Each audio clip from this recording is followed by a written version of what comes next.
God, seems like 1,000 years ago. I fought my way out of that cave, became Iron Man. Realized I loved you. I know I said no more surprises, but I was really hoping to pull off one last one. It's spoiler time, John.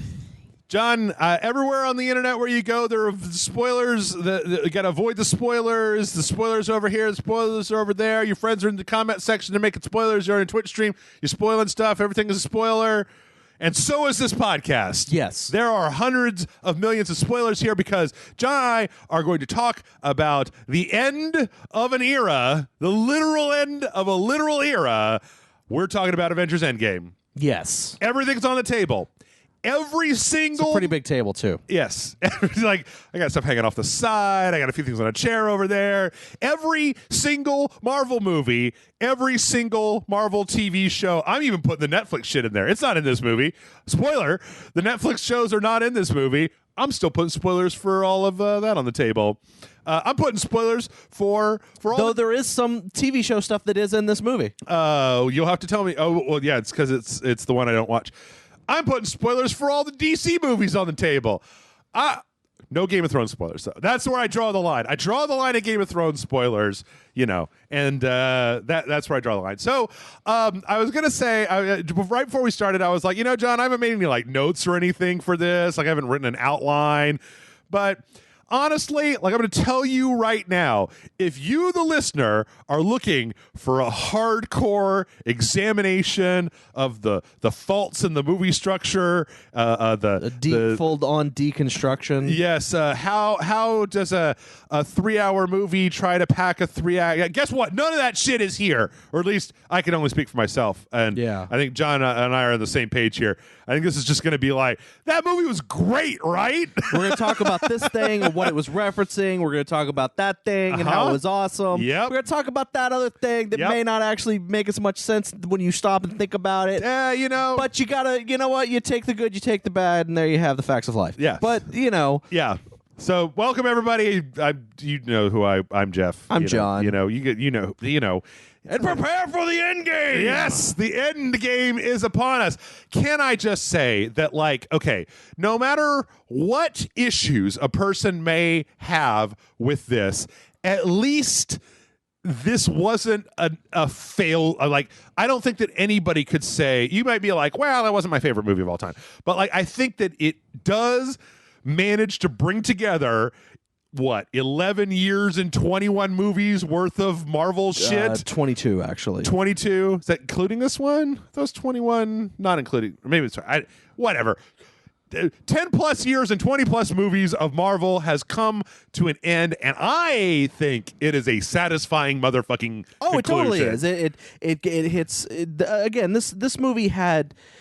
It's weird because I feel like it's unfair to judge this movie as an individual movie because it has the difficult task of not only resolving the events that happened in Infinity War, right, but also it has the gall to also touch in on every single movie that has occurred. Yeah, it has whether you saw them or not. Yeah, there were references to every single Marvel movie that has been made up to this point. Yep, and even some one that I know of, one instance of it referencing a Marvel television series. Yes. So okay, I have no outline here, but maybe we should just let's just roll down the movie, right? Before we even get to the movie, I want to talk about the marketing. Okay. I love the fact that I was legitimately surprised by this movie because so often I am spoiled by something, not by something somebody else said, but by something that happened in the trailer. And I feel like even as we were getting closer to... I actually got worried because as we were getting closer to the release date, they started releasing trailers with clips of stuff that I was like, that's getting close to showing me something I don't think I want to see. Yeah. But it turns out it was presented in a way that the thing that they didn't want me to know Right. was just off camera or was CG'd out of the scene. Absolutely. Yeah, like I one of the best things about this whole thing, and like again, it is amazing to find out that this was the case, was that all those trailers made it seem like it was going to be a space adventure, right? Like the way that the trailers were set up, I personally thought that it was going to be like, we have all the dark and gloomy stuff, right? Like, you just can't live with all this, right? And it's like, well, we're going to go do something about it. And they're all walking around in those white suits, and I'm like, so they're going to get into a spaceship. They're going to go find Thanos. They're going to go into the cosmos, and like maybe that's going to be the search for Thanos, and we're going to have a space adventure over a bunch of different things. And then the end of the movie, they're going to pick up the Infinity Gauntlet and just, rewind, do like take everything out. And then I honestly thought that the end was going to involve a bigger reset shift. Yeah, like a bigger shift in the universe than it actually did. But no, time travel. Like, no, it's not about that. And honestly, like, I'm so glad that I made a point to see Ant-Man and the Wasp, because the amount that Ant-Man factors into the setup to this, it's like Scott Lang is the most important superhero in the entire Marvel franchise universe, because again, what I mean, truthfully, the rat that releases, that hits a button that actually brings Scott Lang out of the Quantumverse is the true hero. Right. But out of actual characters that are in the movie that are actual people, Scott Lang, because literally they all gave up. Yeah. That's the thing you got to think about in this movie. And I know we're skipping ahead a little bit to bring this up. That's all right. But they resolve themselves of, this is the way it is. Right. There is no one doing this. Yes. Like, they are literally like, let's just try to get by and move on. Whereas Scott Lang comes in and goes, what about fucking time travel? And then everyone goes, that's not going to work.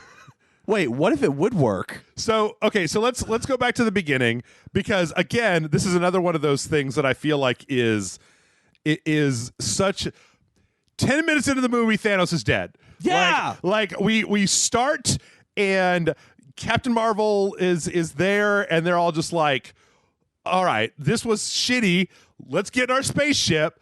Let's go find Thanos. No, actually, we start with Iron Man on the ship with Nebula. Yeah. Which being randomly found by Captain Marvel, which was a bit weird. That was a little, like, for the amount of kind of setup of them being lost in space, like it was a little quick to get them out of there, and it was kind of Captain Marvel Ex Machina comes in. Yeah, I mean, you kind of have to assume that the after credits scene where Captain Marvel in Captain Marvel, because I understand you didn't see that movie, and I apologize. There's a scene after the credits where it actually shows the Avengers kind of sitting around like wanting to know what the device does, and then like it stops the pager, the pager, and then Fury she just shows up and goes, "Where's Fury? Why is he not here?" Right, and then they're like, "Oh," and then it ends, right, and then it's like to be continued in Avengers Endgame. In Endgame, okay.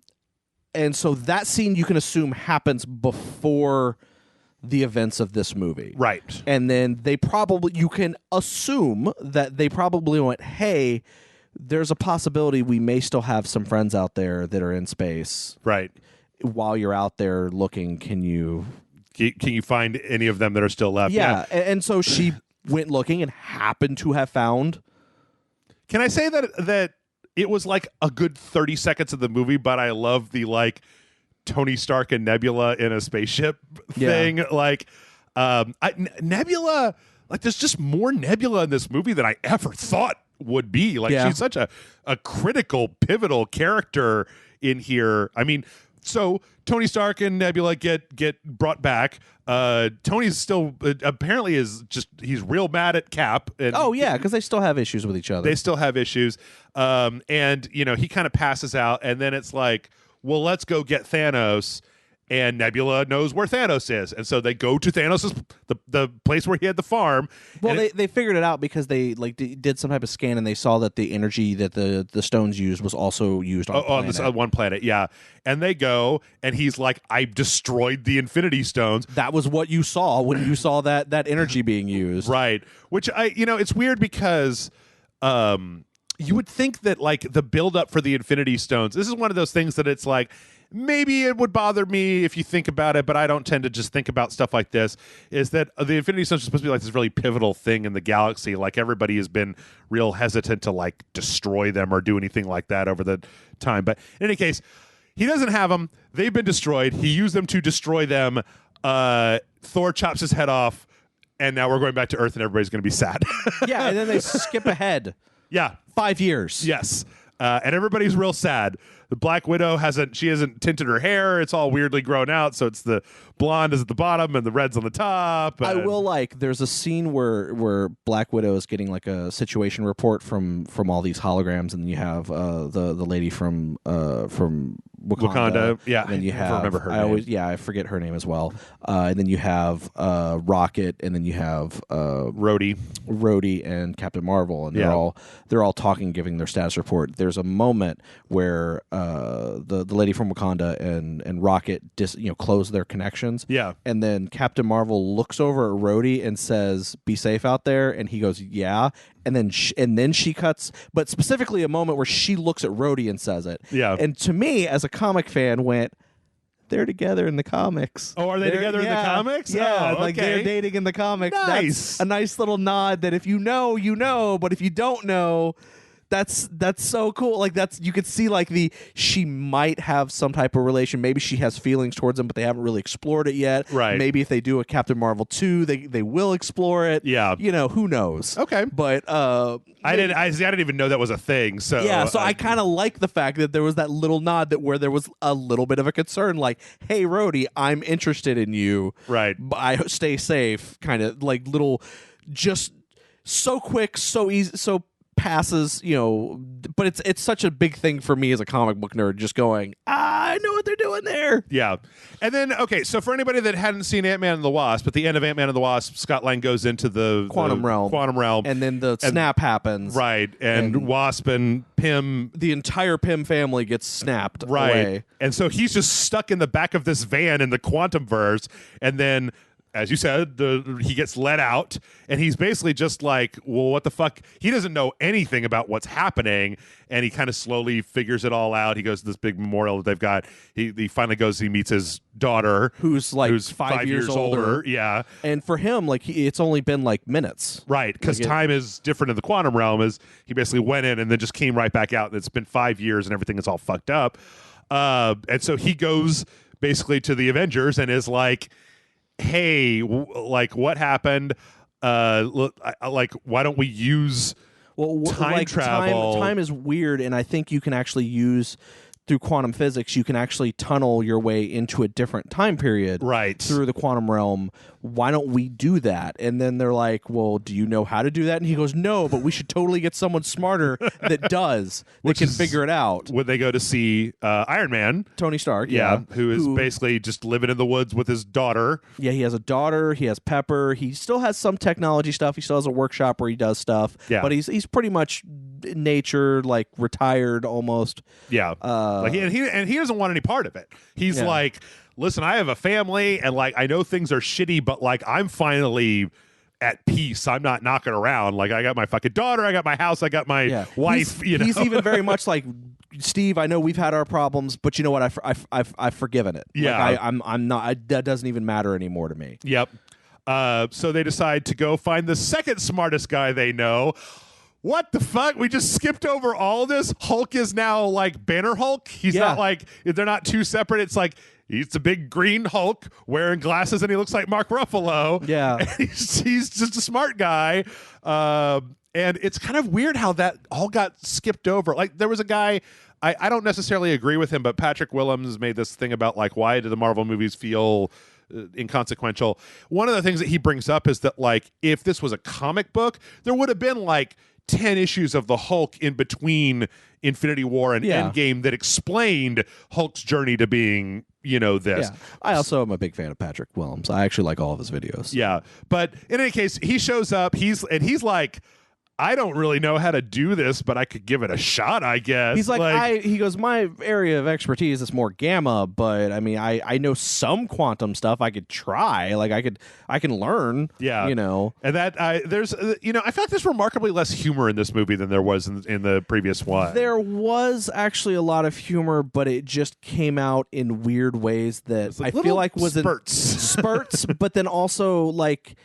There were things that I think were meant to be humorous that didn't really come off humorous in the grand scheme of things.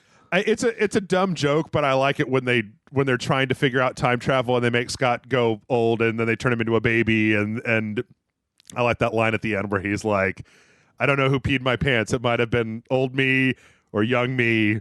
Or just me. So all this time, then we flash back. Tony is obsessed. He looks at a picture of Peter, and he's sad because Peter got dusted out during the snap. So he decides to start working on time travel, and like, whoop, did it. You know, it took probably a couple nights. Fucking Tony days, Stark. Probably less than a week. I'm the smart one here. Time is really like kind of skipping all over the place as far as like the. It's funny because when I first came out of this movie, to just like briefly go to the one side, when I first came out of this movie, I felt like the beginning kind of gray, depressing part lasted a lot longer than it did. Because when I started thinking about it, I was like, no, shit was happening that entire time. It was like the whole setup. Like it definitely wasn't as bombastic as the back 2/3 of the movie. But like, I don't feel like it didn't. It's not like there was a whole hour that was just like everybody's depressed, you know. And even then, like even when you got to the people are depressed, it was never. I mean, and what I actually appreciated about it is it wasn't just everything sucks and it's dark and gray. It's they're depressed, but they're trying to move on. They're trying to, like you have Cap who's running the support group, which I love at the fact that that's kind of a callback to Winter Soldier, which. With the Civil War, whatever you want to call it, not Civil War, but yeah, Winter Soldier, with Anthony Mackie's character, Falcon, who he ran a support PTSD. Yeah, group. That's if I'm not mistaken, that's the same center that he was doing that in. You know, John, I just realized something. We have made a cardinal mistake. We've made a mistake that everybody in the Marvel universe makes. We started this movie with Tony Stark in space, and we, just like everybody else, forgot all about Hawkeye because the movie actually starts with Clinton Barton and his family. That was also weird because, okay, in my theater, I want to talk about this real quick. All right. Actually, now that you bring this up. Okay. In my theater, like there were people standing around because trailers were still going on and whatnot, and then the movie started. And it was like a super cold open. No one knew the movie had started because it just starts with this Hawkeye family picnic. Right? It literally took like 2 or 3 minutes for people to go, "Oh shit, this is actually the movie," and like run to the seats and because basically his family gets snapped. And he just it's a really emotional moment. Too. It is because it's like his daughter just kind of walks behind him and then he calls her name and he turns around and it's just like a little bit of the dust going away and then he turns back and his wife and his 2 boys are gone and then it's just like and then the Marvel ship the comic thing comes up and then we're starting the movie with Tony Stark in space. So anyway, Tony Stark figures it out and he basically decides like we're going to use this time travel to figure this out. Then there's a kind of a montage. But he also makes a case of he's like, look, I want to fix it to bring everyone back, but I don't want to undo the last 5 years. I don't want to remove the existence of my daughter. So then that actually brings in the thing that I feel like a lot of people have some amount of problem with. And John, I just don't know if you can write a time travel movie that doesn't end up creating its own paradoxes with its own rules. Well, so they kind of did something here that I think did... They tried to come up with a way that actually sort of does... because they actually in quantum physics and quantum theory or whatever you want to call it, there's actually a real time travel thing that if you were able to actually do time travel, right? If you travel back into the past, you're not traveling back into your past. Yeah. You're traveling into your future, which is in the past of an alternate timeline. Like the fact of you being there is automatically an alternate timeline that exists. Right. It is impossible for you to go back and actually change the events of your specific past. Okay. Yeah. And that's what they were saying. That's what because that was the whole thing where they were making fun of Ant-Man because he was like, you probably think time travel works just like in Back to the Future and this and that, right. and then he's like, it doesn't work that way. But it's so no matter what they do, they could literally have never returned the Infinity Gauntlet, the Infinity Gems, the stones, because the whole plot is that they have to go steal the stones from the past, right? And then heist, baby, and then they're going to bring them back, right, and put them back in place. But in truth, that doesn't fix the timeline. That just puts the stones back in there for that alternate timeline. That doesn't change their timeline in any way, shape, or form. I'm going to need Doc Brown at a chalkboard to figure this one out. So it's. You can never erase someone from existence. Right. There's actually a scene that we'll get to later where someone does something that, if time travel was anything that they did to their past selves, would change how they end up in the future. And we'll get there. Right. There's a reason it doesn't affect that character at all. Yeah. But because of the way quantum theory physics with time works is that you're not actually traveling to the past, to your past, you're traveling to the past of an alternate timeline, which there is an instance which we'll also get into that doesn't gel with. But I've gotten to the Bruce Willis in Looper thing where I'm just like, I don't want to let's not talk about time travel. Like there's just you know I've gone cross-eyed. you know what the best time travel logic movie is? Primer, and I don't understand it. Like I need a chart to figure out that movie. True. And it's like, oh, great, this boring movie where these guys use time travel to go to do stuff on the stock market and then like change this one party that they had. It's like, no, I'll take the Avengers. Thank you. Yeah. So anyway, they do a test. They jump Hawkeye back in time, and it works. And he comes back. They have a limited amount of Pym particles, though, because Pym is gone. He can't make more, and that's what powers their time travel because that's what allows them to shrink into the quantum, small enough to get into the quantum realm, right, and then come back out somewhere else. So they've got enough for one jump, basically, one jump for each person, one jump there and then one jump back. Yeah, so they have to figure out how to do this, and then Black Widow figures out that like there are 3 points in history where if they go to these 3 points, because at the end of Avengers, the Mind Stone is in Loki's staff. The Tesseract is opening up the portal for the who are the guys? Yeah, the Chitauri. Chitauri, and the Time Stone is at Bleecker Street with the Ancient One, right? What they thought Doctor Strange. They thought it was Doctor Strange, right? And then in what was it, like 1994? No, wait. No, and then you had the. Okay, so in space, Quill was stealing the reality gem? I don't know. I think it's the power gem. No, the power gem. No, it is the power gem. Yeah, isn't it's it? The power gem. The power gem, like at the very beginning of Guardians of the Galaxy, he's stealing that. At the same time, even though it doesn't really matter, they have soul gem. Yeah, they have to go get the soul gem on whatever that planet is. Morag is where the power gem is, and then the soul gem is on whatever that planet that the soul gem is on. And then the Thor 2. Yeah, Thor 2 is Natalie Portman. Jane has that gem, the red one inside of her. So they're splitting up. They're gonna go to these different places. Time heist, baby. Yeah, you gotta love that. Ant-Man's solution to everything is time heist. Yep, it's stealing shit, man. We got to go back in time and steal some shit, bro. Okay. And then I'm trying to think if there's anything that I'm missing here at the same time. Captain Marvel is out of this movie almost entirely. I will actually say with Captain Marvel, it's a little bit weird because she's kind of there at the beginning as a Deus Ex Machina to bring Tony back to Earth. Right. And then she's like, well, there's other planets in disarray because of this whole thing, and I got to go deal with that. Peace out, bitches. Right. And then we skip ahead 5 years, and she's still dealing with it, though she has a new haircut. Yeah. And then like she shows up kind of at the tail end to kind of like Deus Ex Machina, another thing. See, I didn't see it, so I don't know, but like the thing is that she came off. It seems like if she's as powerful as she is portrayed, that like there may be other planets that have difficulties, but we are trying to undo the fucking snap over here.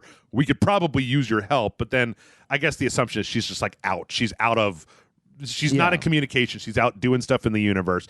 In any case, what was the thing? Okay, so we got to the plan. We're going to go to the different places. Oh, but we've got to go get Thor first. We did that a little while back, and Thor is fat now. Everybody. Yeah. So they go to it's a city in Norway, if I'm not mistaken. I have no idea. It's in Norway. It's actually, if I'm not mistaken, it's the place where in Thor Ragnarok where Odin was like, this could be Asgard. And essentially Thor at some point went and got the rest of the what's left of the Asgardians, right, and settled in this town on Earth, right, which was weird because there were some people that were thinking it wasn't Earth and were like, is this on Earth or is it not on Earth? And it's like everyone's like, it's on Earth. It's on Earth. It's got totally Hulk on Earth. in the back of an Earth car going past an Earth sign. They're fucking playing Fortnite at one place, on an Xbox in one scene. Right. It's totally Earth. But Valkyrie's like, hey, it's great to see you, though he won't see you. He does, outside of coming out for beer, he doesn't leave his home. Right. And then they go in and Thor walks out and he's fat. Now, in the podcast earlier, there was this lady who's sitting next to, I mentioned this, but there's this lady who's sitting next to Amanda. Oh. Very overweight herself. Right. Had trouble getting out of her seat. And I don't say this to be mean or to fat shame or anything like that. Right. She lives her life happy for you. You do you. You do you. But what was annoying is that as soon as Chris Hemsworth showed up as Fat Thor, she went, ugh. They made him fat, ugh. And literally every time he'd show up in a scene, she'd just be like, ugh. Like, I'm 2 seats over and I can hear her. Yeah. Just being like, ugh. I can't believe they're doing this. This is, ugh. And it's just like, what the fuck is wrong with you, lady? I got what, 3-4 movies with hot ass Chris Hemsworth? Give me a fat shitty. In fact, but the thing is, it's a man dealing with PTSD. PTSD is not always dealt with in the same way. Yes, you had the Tony Stark PTSD, which he was proactive. He was like, well, shit, I got to do something. Yeah. And then you also have the people PTSD who go into seclude themselves and they don't give a shit about what they look like or what happens to them. And they just kind of like separate themselves from everyone. Yeah. The only thing that was a little weird for me, as I will put this forward, is that there's the implication during this scene when Banner says Thanos' name, that he's like, we don't say that name in here, and that he's like, listen, Thor, I know you're scared, et cetera, et cetera. I never got the impression that Thor was scared of Thanos. I got the impression he was angry at Thanos, that he wanted revenge on Thanos, and I could see him falling into a despair after killing Thanos because his whole world is gone now, but I never got the fear impression. And that's not what it was. It's not so much that he's afraid of Thanos, he's afraid of failure. Yeah. And Thanos is his biggest failure. Okay. So it's that thing of, and he even says, he's like, don't you bring me hope. Yeah. Don't bring me hope that I could fix my biggest failure. Right. Because that's going to destroy me more than, Yeah, I don't know. It was one weird thing. Again, like none of the things that I may bring up here were at all a problem for me in this movie. Yes. I didn't have a problem with Fat Thor, and I thought that when he actually totally Thored up towards the end with the two hammers. Man, I so expected. Oh man, that looks so badass. I so expected the lightning to make him skinny again. Oh no, I was actually totally happy because I was like, fuck yeah, now he looks like an actual big muscular Viking dude. Yeah, he looks like I would expect some type of muscular but kind of big, bellied Viking, like some guy that swings an axe and also drinks a lot of beer. Yeah. With the braided and I was beard. totally okay. I was totally okay with it. Matter of fact, when I first saw him, I was like, "Oh shit!" They turned him into Ultimates Thor, which, mind you, Ultimates Thor was not fat, but the drinking all the time and the kind of just was very much dealing with his own mental shit, stuff that actually happened in that comic. But I liked it, Plus, also that Thor had a Mjolnir that looked kind of like Stormbreaker. It's funny because I like the fact that I feel like there's been a lot of changes with these characters over the course of these movies. Like that, they all feel different in this movie than they did previously, outside of maybe Cap. Cap's pretty much very similar to he previous acclimated Cap. to modern times a little bit more in this movie. Like, Yeah. he cursed more. Yeah. Like, he was more open. Like, because remember, in the last like Avengers movie, he'd be like, language. You know, Right. like that was one of the jokes, is the language joke. Yeah. This Cap's cursing in this movie as well. He says ass. He says, I think, shit at some point. You know, Well, mind you- that's not just any ass. That's America's ass. yeah. But, you know, Anyway, he's acclimated to modern times at this point. yeah. So Fat Thor is there when they're doing their planning. But my point, Oh, though, I'm sorry. No, I That's actually all right. kind of derailed where I was actually going. But there's two things I want to say about that Fat Thor. One, I do feel like my problems with the character of Thor in this movie are my exact same problems with Ragnarok. Is that sometimes they went a little too far. Like, there's the scene. There's literally a scene where Thor is trying to explain what the Infinity Gem is that's Right. that's in his old girlfriend, and he kind of goes through this whole drunken thing. Yeah. And it's like, you could cut that out, and it didn't need to be there. Like, that was, I mean, I guess if you wanted to show the state he's in, fine.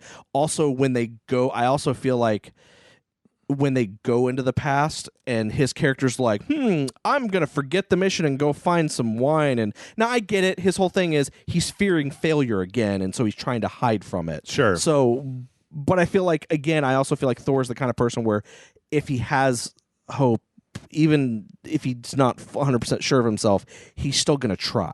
So it didn't famously, you and I disagree about Ragnarok. Yeah. Like, Ragnarok's probably my I don't favorite. hate Ragnarok. I just feel like it's overhyped, and I feel like a lot of the comedy undercuts the serious moments of the movie. I disagree, and it's probably my favorite of all of the Marvel movies. But I do, though, think that for me it's weird because we're talking about different things, but like that wasn't really as much of a problem for me because I thought back to the times on when he's talking to the Guardians of the Galaxy about how he's lost everything, and that like Thor, since the end of Ragnarok, or since the beginning of Infinity War, where Thanos, killed off half his people, and killed Heimdall, killed his brother, like that Thor has been fucked up, and that it's just because he's been doing adventure shit that like it hasn't caught up with him, and that what you were talking about when we first introduced him as Fat Thor, actually now that I think about it, that he's really fucked up. Yeah. It's just nobody, because he's not actually dealing with his PTSD. He's hiding from it. Right. He's hiding from everything. Right. And that he's, and that I think that in Ragnarok, you started to see the beginning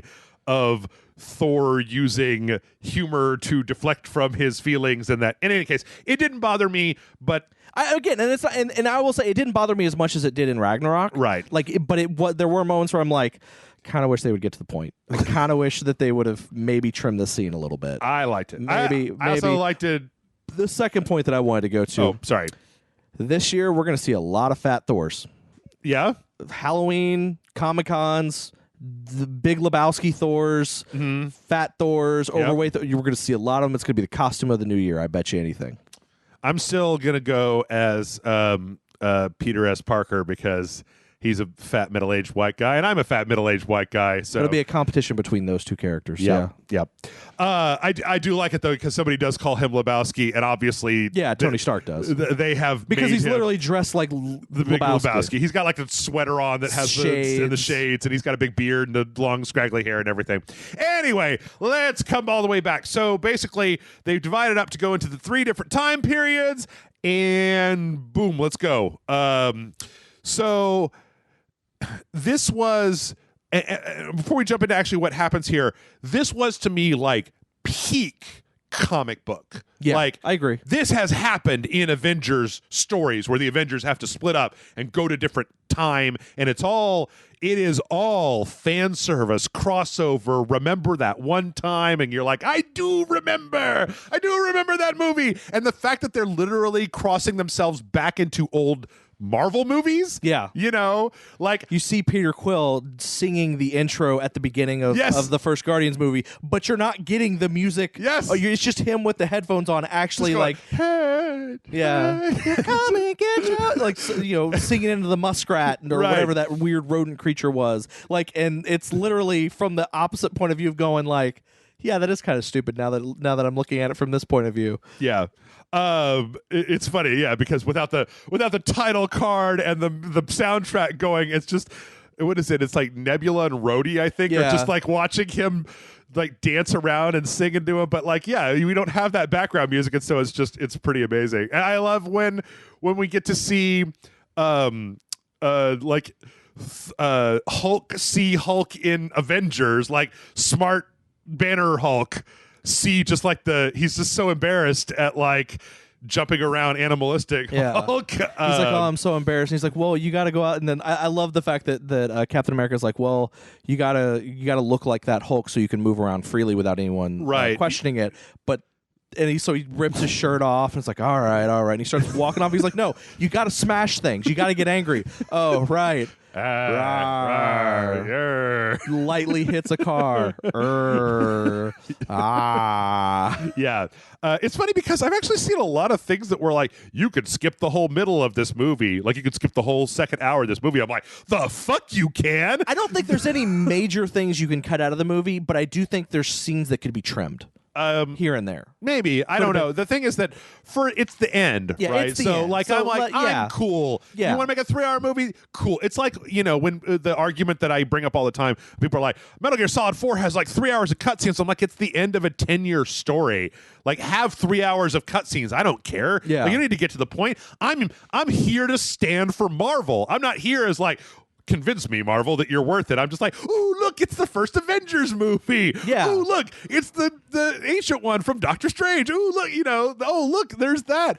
And so I don't know, which one of these should we tackle first? Like, should we just go, because I don't remember the order, but I feel like it's going to be easier to just, because they jump back and forth between all three of them. Yeah, they do. Let's start with Thor. He's easy to get out of the way. Yeah. It's basically Thor is afraid of seeing his relatives because they're all dead now. Yeah, and also he kind of, again, like I said earlier, he's kind of cowering away from actually completing the mission because of that fear of, like, they don't come out and say it, but it's that fear of failure. Right. It's that and then there's even that kind of moment where he's like, should I talk to him? Because it seems like he's less like, I don't want to talk to anybody because everybody dies, and it's more of, I don't want to see my mom, but maybe I do and warn her because this is the day that she dies. Right. In Thor, the Dark World, yeah. Which is weird that they picked that one because that's like probably one of the lowest ranked of all the Marvel movies. It's really the only time that stone shows up, right, outside of like a cut scene, in scene with the Collector in another. Right. Yeah. So basically, this one's just kind of a weird palace comedy because it's like Thor's trying to get drunk, Rocket's trying to complete the mission. Yeah. Thor runs into his mom, who's it's not Michelle Pfeiffer. It's, I forget her name, but yeah, it's and I'm gonna hate myself for forgetting. Renee Russo? No. Actually, it might be Renee Russo. Sorry, I'm having a hard time here. I think it is Renee Russo, actually. But yes, as Frigga, his mom. Yeah.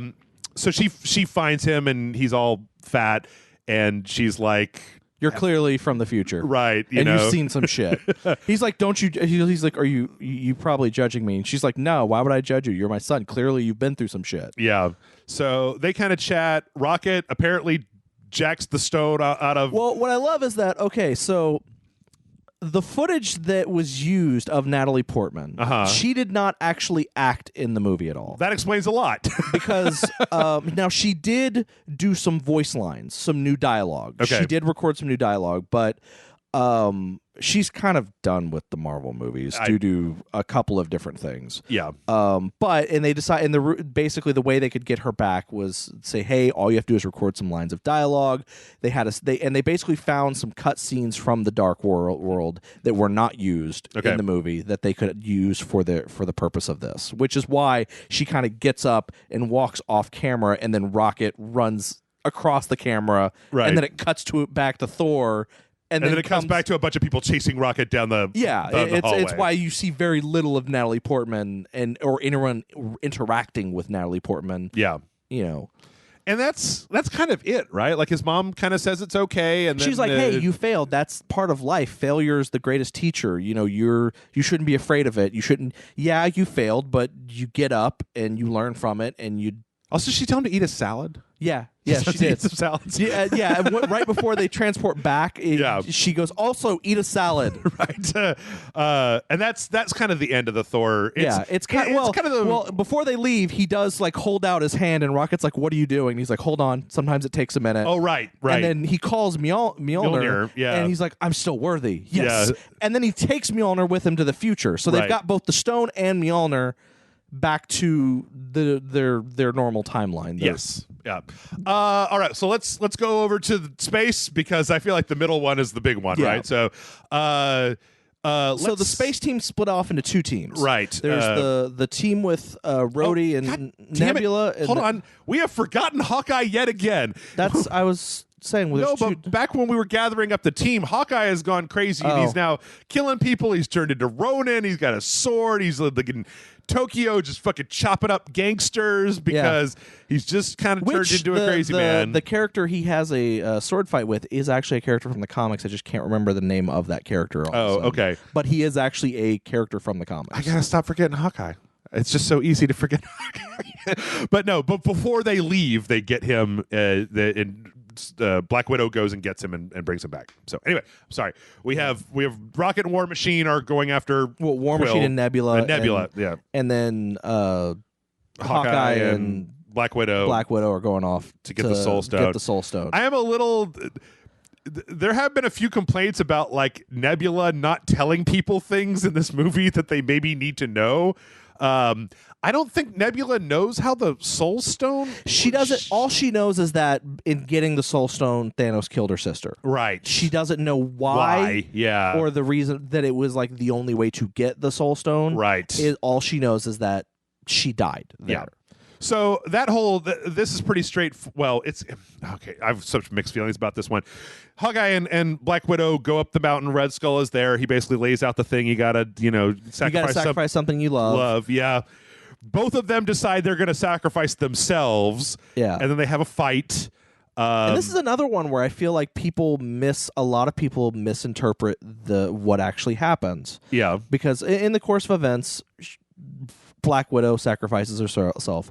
And before I even go any further, I do feel like Black Widow in pretty much every movie she's appeared in has been kind of dicked in every movie. 100% agree. 100% agree. Like she has gotten the bad end of the deal in every fucking movie. Yes. Like her character has just been like, she didn't even get to be the first female Marvel movie character, like major, like single movie character. No, that had to go to somebody else. And it's like, God damn, her character just gets dicked over in every fucking movie. And now she's dead. Yeah. So she sacrifices herself. A lot of people are like, well, does that mean that Black Widow is the thing that Hawkeye loves? And it's like, no, that's not what's going on.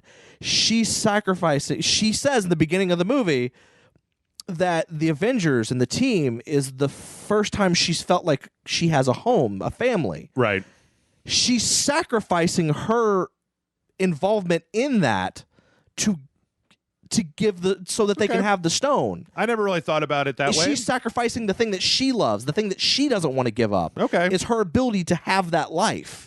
Okay. Again, not saying it's good writing, not saying it's not dicking her over as far as writing is concerned, because it is. She's poor Nat. She's got the shit end of the stick every time. Yeah. But yeah, I honestly, again, that's not a thing I even want to get hung up on. It's not exactly like the Red Skull gives them a whole. It's not like Death Note where he lays out every single rule about how this thing works. It's like, I don't know. Hawkeye and Black Widow seem to have a close relationship. Like, does he say it has to be the thing you love the most, or you just have to give up something precious to you or that you love, right? Because like they could love each other without being like in love with each other, right? Like, people have close bonds. They don't have to be fucking if that's the case. I think it does say the thing you cherish most or love most in the world or whatever in the universe. I think it's something along those lines. To go back to the first one, because he doesn't make it that clear in this one. But in any case, she jumps. He got the stone. He's going back. Like, it's pretty straightforward. On Morag, though, is a lot less straightforward because it starts off straightforward. Right. They get they end up getting the stone, and they make some jokes about They knock out Quill. Yeah, they knock out Quill. They make some jokes about like Indiana Jones and traps and things like that. And then Nebula gets the stone. And I like the way she just shoves her hand in that thing, and it's just like burning her hand off at the same time. Yeah, and then she hands Rhodey the stone, and he's like, "All right, let's." Yeah, but it's like previous to that, we had a flashback where like Gamora and Nebula at this time period are like talking to Thanos, and then like who's the brain, the telekinetic guy. Yeah, I can't remember. Like, there's some question, and he's like, she's glitching out. Yeah, so Nebula, past Nebula, starts glitching out, and then suddenly a memory starts playing, which is through her holographic eye, which is the conversation that's currently going on, right, with present Nebula and Rhodey after they find the stone, right.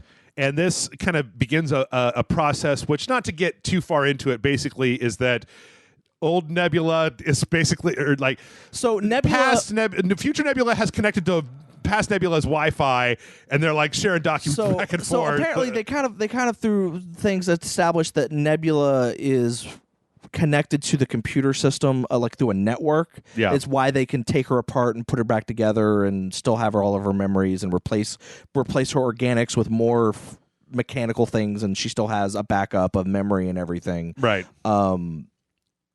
And when future Nebula came to the past, her brain automatically synced with that, and it caused problems. Yeah. Because now there's two Nebulas sharing the same memories, and one of those Nebulas has memories that the other doesn't, so those are trying to be backed up into the server. And I really, the technical details are, in a lot of cases, irrelevant. But yeah. And basically, this begins like a very short, it's a short, but it's a necessary subplot where, we're back to the time when, Nebula wasn't entirely trusted by Thanos, and she was really hungry for his approval. And like seeing this, he's like, "Are you a traitor?" And she's like, "No, I swear that I'm not." And they figure all this out. And Gamora and Nebula, Gamora's still with Thanos, and they're not necessarily sisters yet, right? But they are. But they it's very clear that this is like moments before. This is when Gamora is contemplating turning on Thanos, but she hasn't yet. Right. She hasn't made the decision, but the idea is It's there. basically, Gamora's character when she meets Quill in the very beginning of Guardians of the Galaxy. Yeah. And Nebula as well. So the only question that I have, John, and you seem to have thought a lot more about this movie than I did, is where is Ronan's dudes that try to take the stone from Quill, the guy? Where's that guy? Because he was Ronan's dude, not Thanos's dude. Or was he? Was he a Thanos dude? Because don't they fight him on the carrier with Ronan, right? He's a mercenary. Okay. Now, mind you, funny thing is, a younger version of him is in Captain Marvel. Okay. Of that guy is in Captain Marvel. But where is he? Because he's supposed to be right behind Quill when they go to I don't know. Yeah. Okay. It's possible that because of the stuff with Thanos has changed. The stuff with Nebula, right? Thanos said, "Call off your goons. We're going to go there personally instead." Okay, and they held back. You could again, a lot of the plot holes, and this is something I as a comic fan, I am well versed in, is the Marvel no prize, right? Which is, if it don't make sense, come up with a reason off camera that it makes sense. Yeah, and suddenly, problem solved. Yep. We're gonna get into one of those for me way later in the movie. But in any case, we actually have to start accelerating a little bit here. In any case, let's go back to Rhodey and Nebula. Yeah. Rhodey pops out, and then Nebula. So they're both supposed to be popping out at the same time, right? He pops out, but right as she's trying, her arm's not moving, right? She's blue screen of death, and then she glitches because apparently they figured out how to make her glitch, right? And then Thanos shows up, and they capture her and interrogate her, which is really important because that Thanos is our villain. Yeah. The old Thanos is our villain. And a lot of people, I've seen a lot of kind of criticism about that isn't the guy that isn't the villain. The villain was the guy whose head you cut off at the beginning of the movie. And it's all fucking Thanos, man. I don't need to I don't need this Thanos to be What I actually liked about it was through his interrogations of Nebula, of the present Nebula, he sees the recording of him winning, of being the victor, of being content and being like, hey, I won, it's all good, and then also sees his immediate death by Thor. Right. And this is a Thanos who, before it was, I'm going to win because I have to win because I'm right. Now it's, I know I'm going to win. Right. Therefore, anything justifies the ends. Yeah. Because I know I'm going to win, and it doesn't matter what happens, I'm going to win. Yeah. So you have a Thanos that's a little bit more brazen, a little bit more cocky. Maybe that's part of his downfall. But it's also a Thanos that goes, but clearly I didn't do enough. Right. And we will come back to that. Because at the end of this story is basically Nebula. They get past Nebula to take a it's like a piece of her her head that is a different colored metal than the past Nebula, to put that on, and she's gonna go back to the future and impersonate the present timeline Nebula and find a way to fuck everything up. Right. Okay, the Avengers timeline. Tell you what, this is the part where I think, aside from that being everything, goes tits up with that Thanos interaction with Nebula, this is the part where the timeline gets really fucked. Yeah. Okay, let's start with Hulk because he's the easiest. Hulk goes to Bleecker Street to get the Time Stone and meets the ancient one. Is there basically protecting the Sanctum Santorum from the Rick Santorum from all the Chitauri, right? And he's like, is it just me or am I the only person who he's like, hi, Ancient, I'm going to need that stone now. And she's like, yeah, I'm not going to let you have that. And he's like, well, that doesn't work for me, and kind of advances menacingly on her, instead of talking for an additional 5 minutes. Well, what I also loved about it is that a lot of people were like, well, how does she know who Doctor Strange is? It's like, because she knows how she dies. Yeah. And did you watch the Doctor Strange movie? She's known she saw the future. She knows that's the reason she sought out Doctor Strange. Yep. But she can only see up to the point that she dies. She can't see past that. Right. So she does that thing. She punches Banner out of Hulk, and he's a ghost Banner now. Yeah. And again, all this stuff is intercut with itself. So it would be actually weird to watch a cut of this movie where each one of these stories just went whoop, and then it's now to the next one, whoop, whoop, because they're all over the place for the entire second hour of this movie.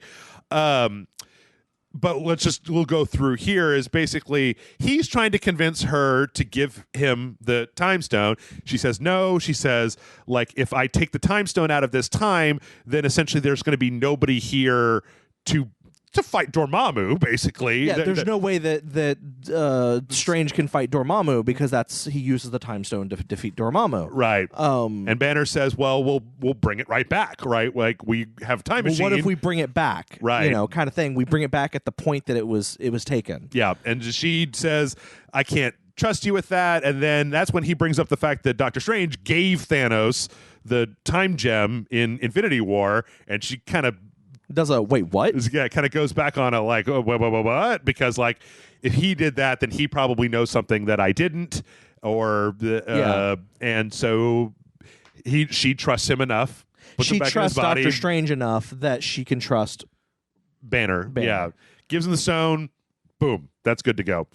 Now for the most convoluted part of this movie. So Tony Stark, Ant-Man, and Captain America are going to the Avengers have defeated Loki. Yes. And are taking custody of the scepter with the Mind Stone and the Tesseract. Yes. And Tony Stark, Captain America, Captain America is going to take the scepter. Yes. Tony Stark and Ant-Man are going to steal the Tesseract. Yes. Okay. All the Captain America stuff, as far as I'm concerned, is golden, John. Oh, it's great. Because there's this whole scene where all the people who we know are actually secret Hydra agents, right, are in an elevator. Yes. And then Captain America gets into said elevator. It looks exactly like the Winter Soldier scene.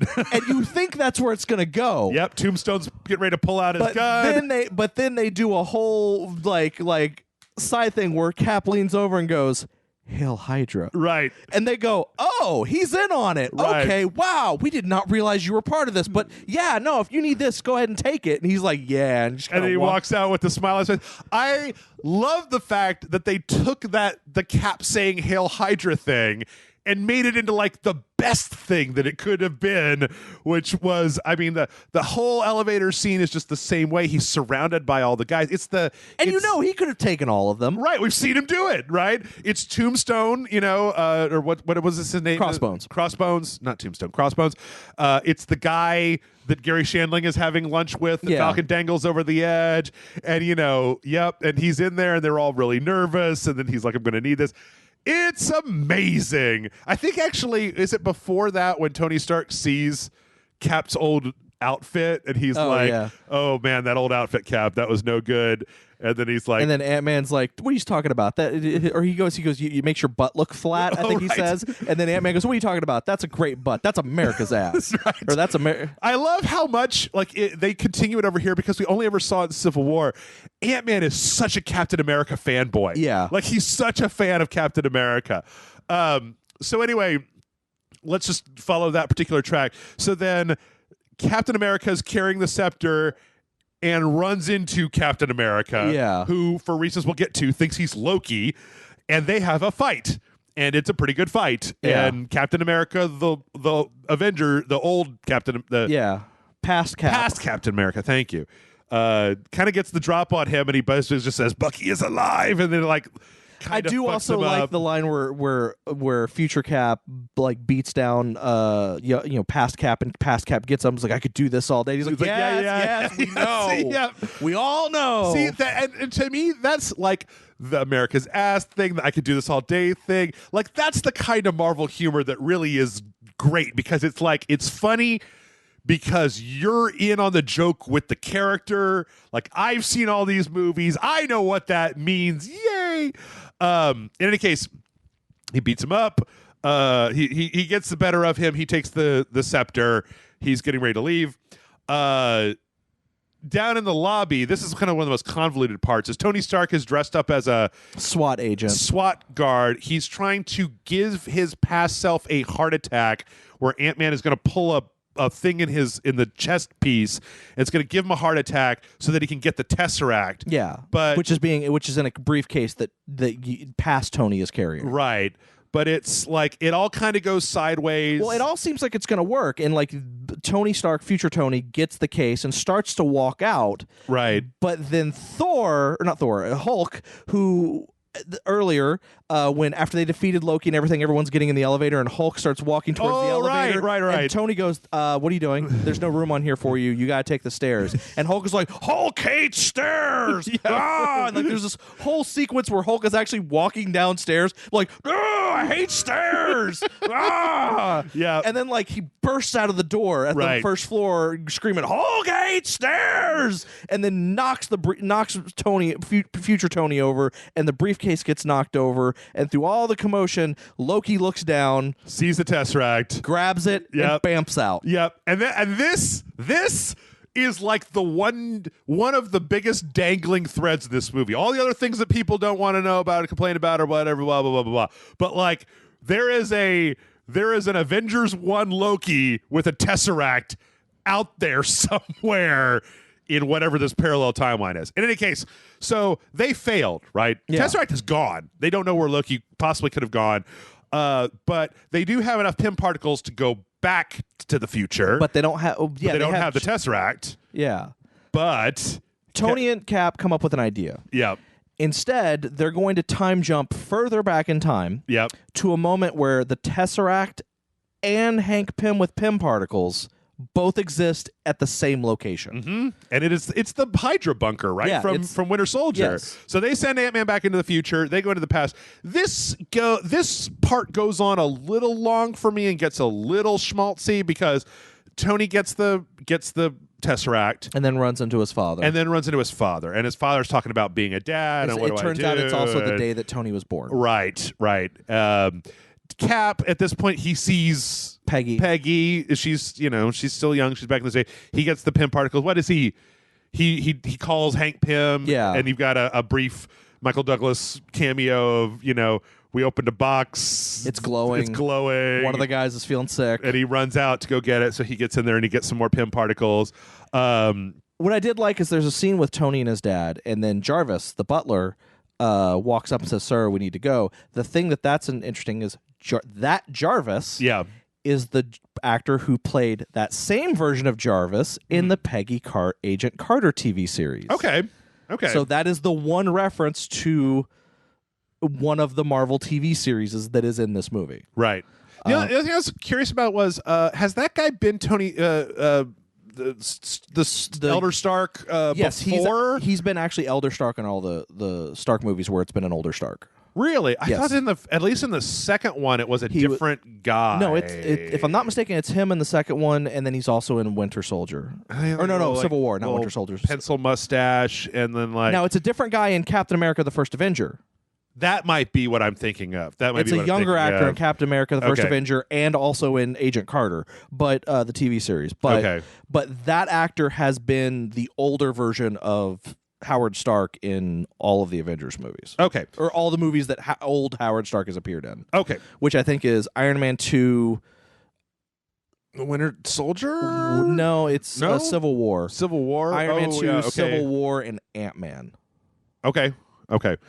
So anyway, we jump back. We got all the stones, right? We're ready. We're going to put them all together. Tony Stark has made himself an iron gauntlet that all the stones can go into.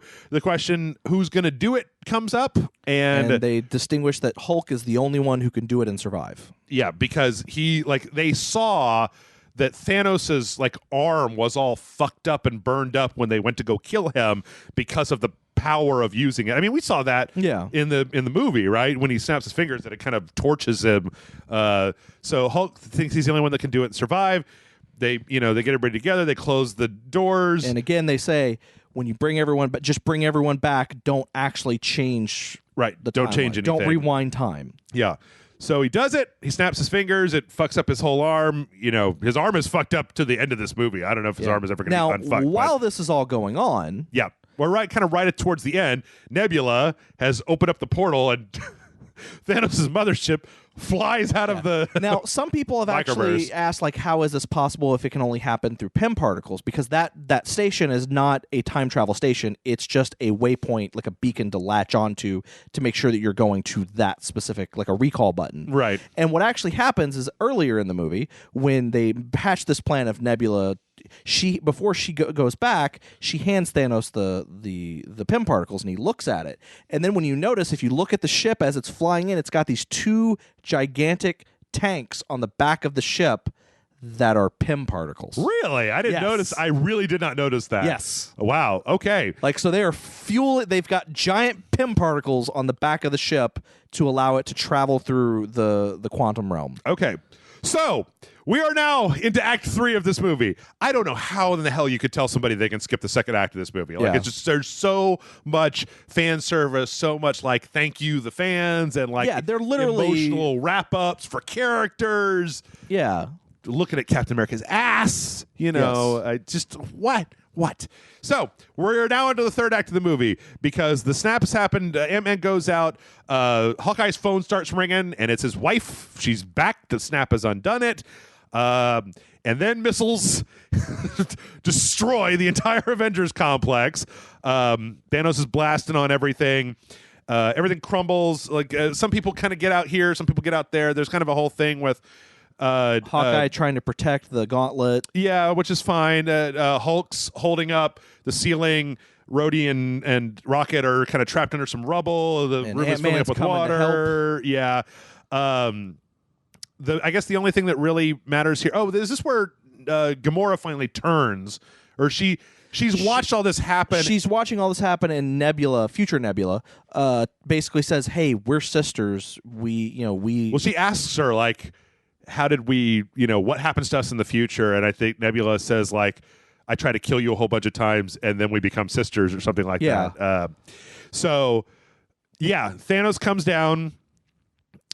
He's sitting there. I want to know what his big sword thing is made out of, because that motherfucker chops through some shit that I didn't think you should chop through. Vibranium, adamantium hybrid shield, though technically it doesn't have adamantium in it. So in this continuity, Oh yeah, because there's no adamantium in this world. Yeah. So let's see. What are the important things that happen? Hawkeye runs into Nebula, tries to give her the gauntlet. It's past evil Nebula. There's kind of a showdown with her and Gamora and current and then future Nebula. Nebula shoots past Nebula and kills her.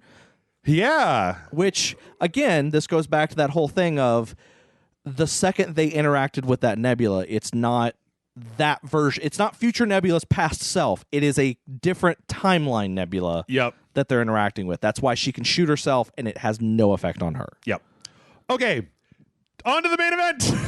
So the big event is like Captain America before it's like Captain America, Tony Stark, and Thor is still in his like Lebowski costume. Yeah. And he basically has Mjolnir and he has Stormbreaker, and he's like, all right, let's do this. And he powers up and his suit basically goes over him. He doesn't get skinny, No. but what I do love is it braids his beard. Totally braids his beard. Fucking looks badass, mind you. Yep. And then the three of them go after Thanos. They basically decided we got to kill this motherfucker, right? Yeah. Because he's here for the fucking stones. Yeah. And as they walk up, it's interesting because he says, like, I thought that when I snapped my fingers that you all would eventually kind of learn how to live with it, but now I see that's not possible. So when I get the gauntlet again, I'm gonna wipe out everything and start over with a bunch of people who never even knew there was a half. Yeah.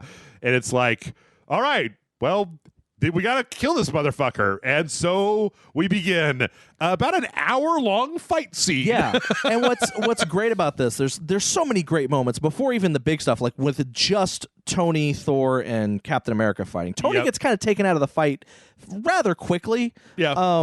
And there's a moment where Cap picks up Mjolnir. Oh, it's so great because Iron Man gets knocked down.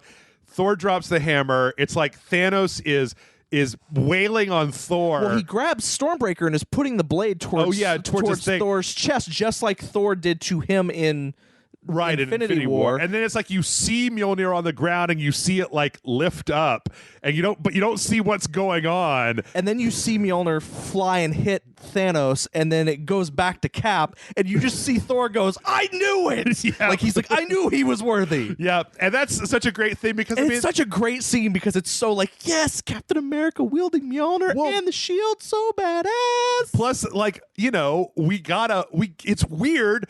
We did get a foreshadow of that in Ultron when he manages to move the hammer a little bit, right? yeah. Like, and it was just like, well, he didn't have to do it at that party, but like now he has to do it. It was very much like he started to, and then Ultron distracted them and they stopped. Yeah. And it was very much, or something happened and they stopped. And Thor was very much like, oh, he almost picked it up. Well, no, because when he moves it like focuses on Thor in the background, who's just like, who's basically like, good thing you stopped and are now considering that you failed because you would not have failed. Yeah. So I feel like it's roundabout. It does. Okay, so it's roundabout this time that it's funny because Thanos really kicks the shit out of all three of them. So like, he beats the shit out of Thor. It incapacitates Thor at this point. Yep. And literally, it's just Captain America and Thanos.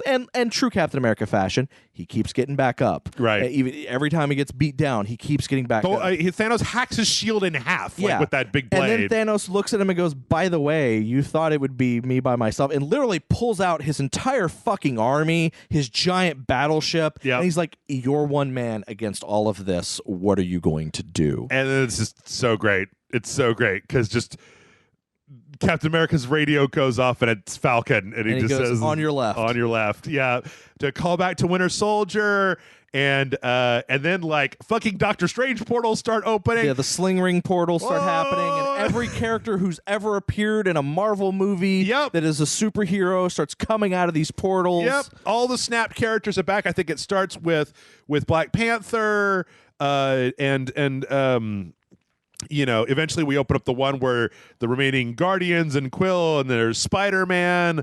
Like, dude, I have to tell you, all right, some people have a problem, or there was somebody in one of the Discord chats, and I don't blame them. Like, you have a problem with whatever.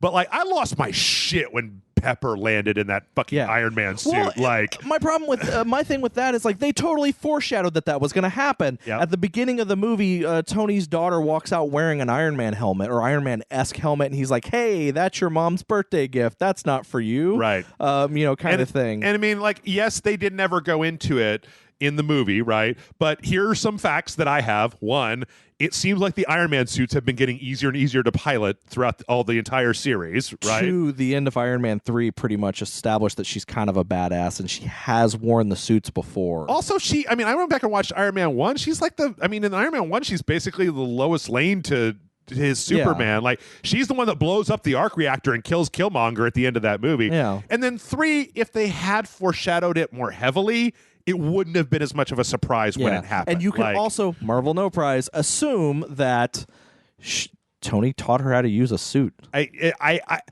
didn't ever specify it. Because it also could have been a thing where when the snap, right after the snap had first happened and after he had gotten better, like he may have been like, "Hey, I need you to know how to use the Iron Man suit in case something happens to me. In case something happens to me." Yeah, I mean, I could totally see that. Again, I know that sometimes people are mad or not mad, but they feel like they got blindsided by a thing because it wasn't better foreshadowed. And in some cases, I can understand. It just didn't bother me. I was so much happier with seeing fucking Pepper get a chance to fly around and be a superhero than I ever was mad about the idea that it didn't come out there. And I also don't want this to come out like I'm attacking that person on Discord. Yeah, you like what you like, you don't like what you don't like. It just didn't bother me. Like, it wasn't that big of a deal. There's going to be another moment that was similarly controversial to more people that comes up in a minute. I also didn't have a problem with that. So there's my foreshadowing for I didn't have a problem with that later on. In any case, all the portals open. Everybody's out. Valkyrie's got a horse. Peter Parker's there. He's Spider-Man. He immediately goes up to Stark, and he's just, oh no, wait, that's later, where he's like, "Mr. Stark, I don't know what happened, but like, he's like, I don't know. I got all like dusty. Everybody was, everything got dusty, and then I woke up lying on the floor, and you were gone, and then a wizard got, then Doctor Strange opened a portal, and now I'm here, and there's a huge battle going on. And Iron Man just hugs him. Yeah, Iron Man just hugs him. It's like, yay. So, and then, I mean, actually, I think that happens a little later, because I think that the first thing that happens after, I mean, again, I'm sorry, everybody is here. Like, the Wasp is here. And we finally, after 4 movies, get the one line everybody that they even teased it at the end of Age of Ultron. Did they? Where he goes Avengers, and then it cut. Oh, okay. Yeah. And went to credits. Yeah. And now he actually says it, Avengers Assemble. Yep. And basically all of Thanos' army, including all the children of Thanos, and then all the Chitauri, the big things. Oh, wait a minute. No, there's actually right before they do that, I get the timeline confused because I only saw it like once, where Doctor Strange is there, and then Ant-Man bursts out of the basement as Giant Man with Hulk and Rhodey and Rocket and everybody. So you've got Giant Man, you've got everybody's there. Everybody's there. And then, like, boom, it's on. Yeah, and Giant Man punches one of the flying the Chitauri air monsters. Air beasts. Yeah. Yep. Everybody's just fighting and fighting and fighting. I really like the part where Scarlet Witch and Thanos go head to head, where, she's like, "You destroyed my life," and he's like, "I don't even know who you are." Like, I saw somebody in a review that was like, "Oh, that just is a summation of how stupid this whole movie is," and I'm like, "No, it's not. It's awesome. Shut up. I like it." Anyway, everybody's fighting and they're fighting and they're fighting, and then so the big problem at this point is, what do we do with the Infinity Gauntlet? Because now if Thanos gets it, he's just going to snap everyone out of existence. Yeah, we got to get rid of the gauntlet. But the time we can't take the stones back, because the time portal station or whatever that they use that they need to be on to initiate it is gone. Basically, their entrance into the quantum realm, right, is underneath the. It's been destroyed, right? And Ant-Man goes, "Well, we have a backup, which is his van. It's a shitty brown van." Yeah. And someone even says, "All right, anyone see a shitty brown van?" Yeah, it's Valkyrie's like, "Yep, I saw it." There's also a brief moment where Tony and Doctor Strange talk, and he says, like, "Is this the future that you saw when it was 1 out of 14 million or whatever, and Doctor Strange says, like, if I tell you, it won't happen. Yeah, if I tell you what happens, it won't happen. In fact, if I could just briefly, my only problem, I love Doctor Strange, and he spends most of this fight making the lake by the Avengers headquarters not kill everybody. Yeah. I kind of wish he had a little bit more to do than that, because he was so badass in Infinity War when he turned in all the Doctor Stranges. Yeah, well, he's going to get a sequel movie, so we're okay. Yeah. So they're all fighting, and they're fighting, and they're fighting, and everybody's fighting, and then it becomes this, like, the whole plot becomes this kind of hot potato with the Infinity Gauntlet, right? Yeah. Peter gets it early on, and then Yeah. it's like Black Panther takes it. They're trying to get it to the van so they can take the stones Peter back. gives it to Captain Marvel. Who is it in the beginning? The first person who has it is wasn't it still Hawkeye? Yeah, I think it was. And then he gives it to Black Panther. Yeah. And then Black Panther gives it to Spider-Man.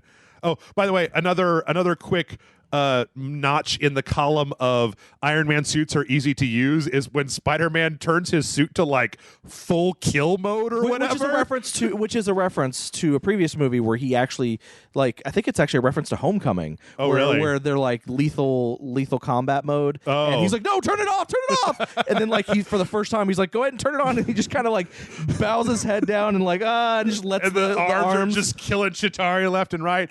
And at this point, because this is where Scarlet Witch like has Thanos, and he directs them to start bombarding the entire area, and they're like, but our own troops, and he's like, just fucking do it. So like the wizards are putting up the circles to keep everybody from dying, and all the Chitauri are getting fucking bombed back to Kingdom Come, and then suddenly the guns, instead of shooting down, start shooting like into the distance, and here comes Captain Marvel, and she blows up the ship, and she blows up the entire Thanos ship, and then goes and takes the Infinity Gauntlet from Peter. Again, one of the only complaints I have here is she just seems so powerful as to be somebody that, like, okay, I guess you need to. You remember in the early days of like the Avengers and all the Marvel stuff, how they had to keep like writing Thor out of things because if like Thor or the Hulk were there, it wouldn't be a problem. Yeah. Like, you beat Hydra real easy with Thor and the Hulk, right? But it still just seems kind of weird that she just kind of shows up at the last minute. And she takes the gauntlet. And then this is the thing that a lot of people have had a problem with. Well, Peter looks at her and then looks ahead and goes, how are you going to get through that? Now, a lot of people have a problem. It's like, oh, it's so sexist to have Peter say that to her. And it's like, no, he's like, I can't get through that. Right. No one here can get through that. He doesn't know her. Yeah, he doesn't know her. He's like, he doesn't know how powerful she is. And he's like, I'm trusting this to you.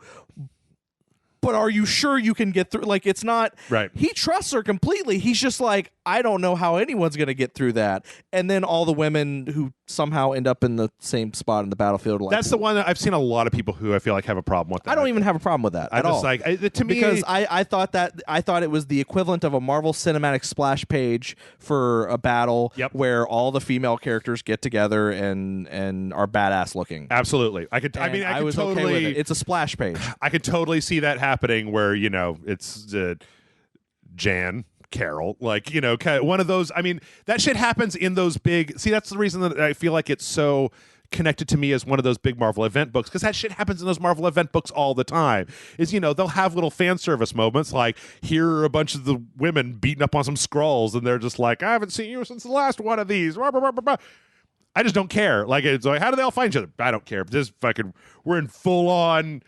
I'm just drooling on the ground. I don't care. Again, the only problem I had with the scene is how badly Black Widow got dicked over by having to be killed earlier. Is that she didn't get to be in the all the ladies of the Marvel Universe scene? Yeah. Like, literally, it's like, God damn, she just continues to get dicked over. Yeah, the one and only time this has happened in 10 years and 20 movies, and fucking poor Nat is lying at the bottom of that fucking hill on some god-awful planet.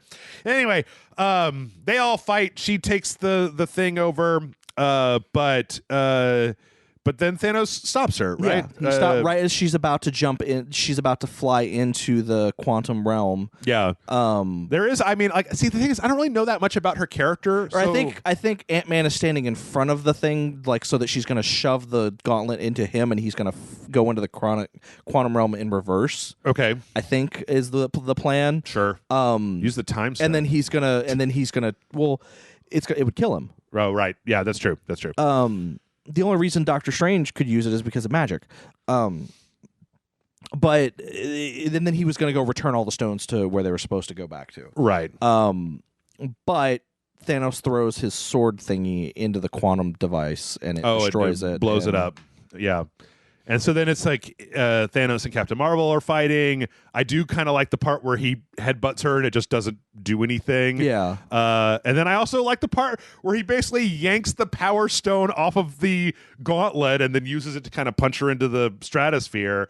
At which point him and Tony start fighting again. What I love is that Tony Stark totally pulled a move from the cartoon Robin Hood, the Disney one with the fox as Robin Hood, where the guy kisses all the rings on the hand of whatever, and then all the gemstones are suddenly gone.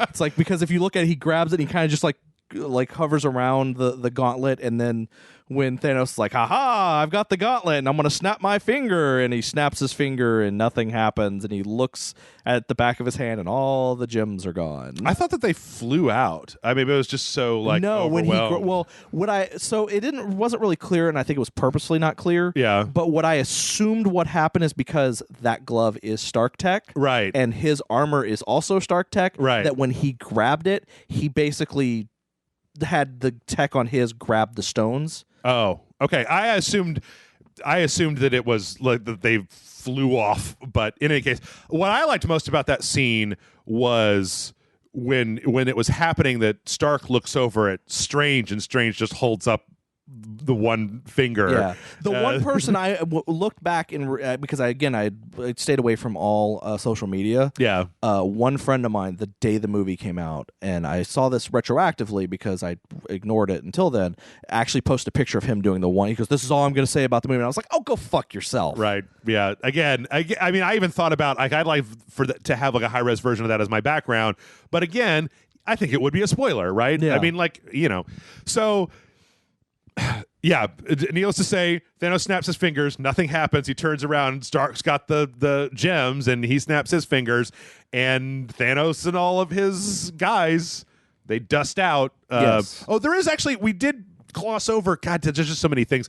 The brief moment where Quill meets Gamora from the past again. Yeah, he's like, holy shit, Gamora, not realizing that it's a past version of Gamora that's never met him. Yeah. And when he walks up to her and tries to like lovingly caress her, she knees him in the groin. Twice. Because he's like, you missed him on the first one, but you got both of them on the second one. Anyways, sorry, that was a real weird place to offshoot at that. Tony Stark snaps his fingers. Thanos turns into dust along with all of his army and his ships and his bullshit. But that's killed Tony Stark. Tony Stark is dying. And there's a nice kind of poignant moment with, first with Rhodey and then with Pepper and Peter. Peter's there. It's like first Rhodey, then Peter, then Pepper. Yeah. So. Yep. Tony Stark dead. So, and that's like our biggest casualty, right? I mean, poor Black Widow. Poor Black Widow. Dicked over again. Dicked over again in my mind. I didn't even remember that. Oh, man. So, yeah. And then from there, it's like we kind of flash over to Tony Stark's funeral. I really like it's funny because after I watched it, I was so in the mood to kind of just go back and watch Marvel stuff that I watched Iron Man 1 and the first arc reactor that he has, and that's what's in the box that has the proof that Tony Stark has a heart. Yeah. And they kind of roll up through everybody that's there. I didn't realize. Yeah, so there's one person. So when it shows who's at the funeral, it's like it shows Pepper, their daughter Morgan, right. Happy is there, and then it kind of pans over and it's Peter and Aunt May, and then it kind of pans over and it's like the Avengers, I guess, like some of the members of the Avengers, and then like it pans over to another area and you see someone else, and then it pans over and you see some random teenager, and then behind him is General Ross and Maria Hill, and then Captain Marvel, and then finally Nick Fury. Yeah. And then everyone was like, who the fuck was that random teenager? Yeah. Like I was sitting there thinking about it, and then on the drive home I was like, I wonder if that was that kid from Iron Man 3. That's that kid from Iron Man 3. And it turned out it was that kid from Iron Man 3. When I first saw it, I was like, why did they show Peter Parker twice? So, yep. And then there's a brief moment with Tony, or with Happy and his daughter. Yeah, and then there's also a brief moment with Wanda and Hawkeye. Yeah, talking about losing which people. I saw a review of some, or spoiler review of someone talking about that scene where they said that that when like, oh, I think that they they're going to hook up. No. That when Hawkeye's like, I think I hope they know that that what they did, their sacrifice meant something or mattered. Because Vision is just dead. dead. Yeah, Vision is dead. And Black Widow can't come back. Yeah, she can't come back. They've established that that's the rule, is that she can't come back. She is dead. She is just like Loki on the ship, never coming back. From Infinity War. I would say Gamora. And Gamora as well. That version of the future version of Gamora, she's dead. Right. Now there is a past version of Gamora somewhere out there. But I mean, like, I'm sorry, you just threw me off a little bit saying Loki on the ship. The whole point of that was that people who were snapped away can come back. People who just straight up died did not come are back. dead. Like half the Asgardians that were on the escape ship, they're dead. Yes. Dead. They don't come back. Yes. Anybody who was actually murdered, dead. Anyone who was gone because of the snap, they can come back. Right. And Wanda looks at Hawkeye and says, I think they both know. And this reviewer was like, yeah, he's talking about Natasha and Tony. And it's like, no, you fucking moron. He's talking about Vision. He's talking about Vision and Natasha, you goddamn plank. What the fuck is wrong with you? Yeah. It's also a good callback to the fact that, I mean, I don't think we've seen it, but like that was Age of Ultron, was Hawkeye and him Black looking Widow after Black kind of Wanda, Scarlet Witch. Yeah. Scarlet Witch and Quicksilver had kind of like a moment. Yeah. So that was nice. And then we come to the end. You kind of get some other stuff, like you get to see like some a bunch of stuff that I feel like would be after credits scenes in other movies, but here you put them before the credits because why not? There is no after credits. Yeah, there is no after credits. There's a sound, but it's something else. Because we got Thor's wrap up. Well, so you get Thor basically deciding to go with. He basically tells Valkyrie that she's now the queen of Asgard. She's the ruler of Asgard, right? Because he doesn't want to be a ruler. He just wants to be a guy who goes out in Avengers or whatever. So he joins the Guardians. There's a quick scene with Quill doing a search for Gamora and not being found, and then they do this whole thing of who's really in charge of the Guardians. Right. Is it Thor or is it Quill? And then they fly off. Then you get a shot of Peter going back to school and seeing Ned Leeds. Oh, right. And then isn't it that they said that like most of his class got snapped, and that's the reason? The Russo brothers have said pretty much anyone who was important to the Spider-Man franchise got snapped away. Okay. And so they all came back. Because otherwise Ned would be 5 years older. Yeah. And so that's an interesting thing. I think that's an interesting thing about the movie is that you have this movie where people essentially lost 5 years of their life. Right. And that's got to have implications. Oh, we got to go on a field trip, Spider-Man.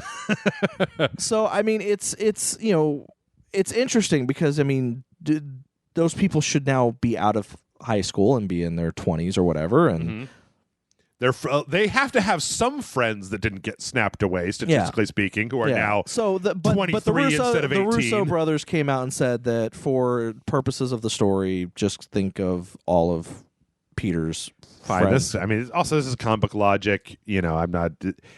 I guess that's the thing, is that this movie doesn't have to have no holes in it, right? Yeah. Like, and then the other big ending thing is that Captain America is going to take back all the stones, and he's going to also take back Mjolnir back to their regular places in time, and then so he disappears, and then when they're supposed to bring him back, he doesn't show up, and when Hulk looks into the thing, it looks like he changed the time frame that he was going to be returning, and they're like, oh, he's never coming back. He has no way back. He'll never come back, kind of thing. Right. And then suddenly, there's an old man on a log over there. Suddenly, Bucky notices that there's an old man sitting off, looking at the lake, sitting on a thing, and him and Falcon walk over there, and it turns out it's old man.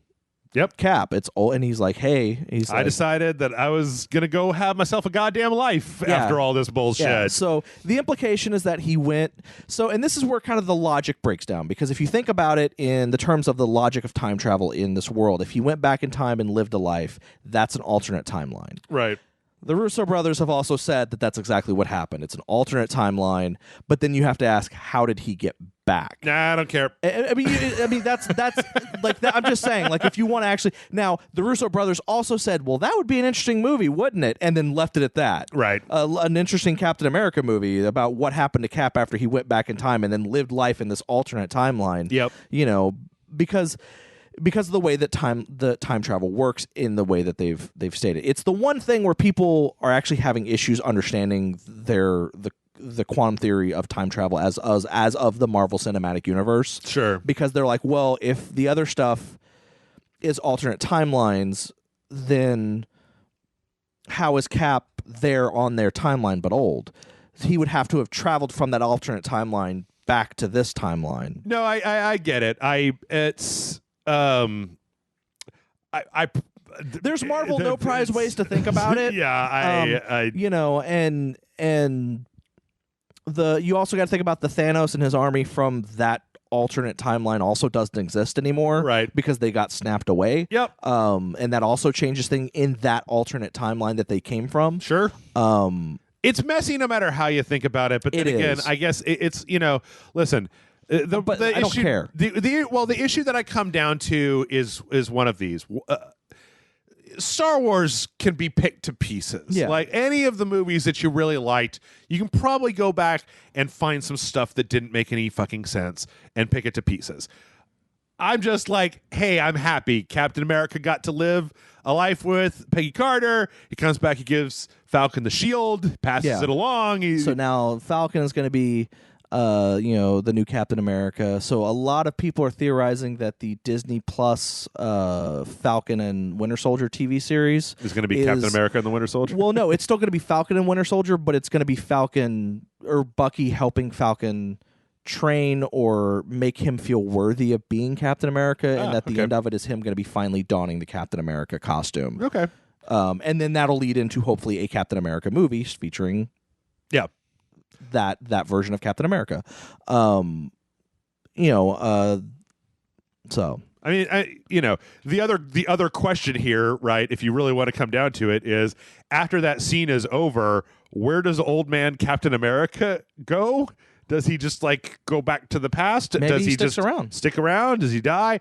Anyway, it doesn't really matter to me. That's the end of not the end of the movie is he talks about having a life, and then it shows him going in and dancing with Peggy. And then you have credits. There are no credit scenes, but at the very end, you start hearing a very familiar sound of a hammer hitting metal, which is the same sound of Tony Stark building the first Iron Man armor in the first Iron Man movie as a way to kind of bring it all, because that's essentially that sound was the birth of the Marvel Cinematic Universe. Right on. And it was I love the movie, despite you can, like I said, you can pick apart all sorts of things. Yeah. And there is some logic that doesn't work, but does work if you think about it in one way. Here's the thing. I've been a comic book person for forever.